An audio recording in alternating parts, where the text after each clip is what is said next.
Workers came up to thank me and say they'd already started investigating similar cases in their districts. One woman from Oregon said she'd just removed 4 kids from a family doing almost the exact same thing with ceiling bars. Back home that night, we had pizza and watched movies like we did every Friday now.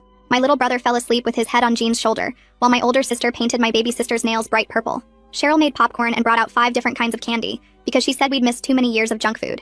Looking around at my siblings safe and happy in a normal living room with normal furniture made my chest feel full in a way I couldn't explain. The prosecutor called the next week to say Mom and Dad had been transferred to separate prisons 400 miles apart and wouldn't be eligible for parole for at least 4 years. She also mentioned the FBI had shut down 3 more compounds and rescued 47 kids total based on evidence from our case. My older sister had started talking about maybe becoming a social worker someday to help kids like us, and I was thinking about law school eventually to prosecute cases like ours. Spring came and my older sister spent weeks writing her college application essay about what happened to us. She showed me the draft where she described the bars and boots and how Lori had saved us all. The admissions committee at the state university called her personally to say they'd never read anything like it. They offered her a full scholarship right there on the phone, and she started crying so hard she couldn't answer. She managed to say yes and told them she wanted to major in social work to help other kids get out of bad situations. That summer, Jean bought lumber and spent every weekend building us a treehouse in the backyard.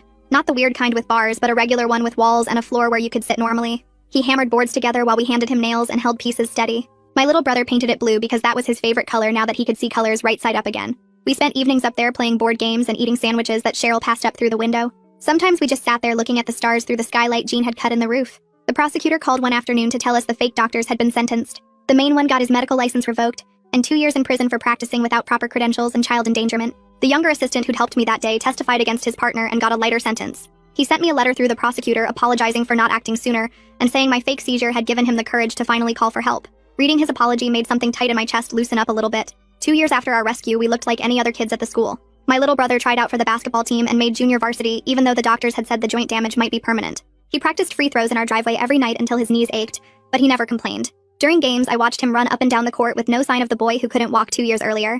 My baby sister had no memory of hanging at all and thought we were making up stories when we mentioned it. She ran around the playground like any normal 5-year-old and hung from the monkey bars for fun, which made us all nervous even though we knew it was different. Senior year, I applied to the pre-law program at the state university, where my older sister was already studying social work. The application asked for a personal statement about why I wanted to study law. I wrote about sitting in that courtroom watching the prosecutor fight for us, and knowing I wanted to do that for other kids someday.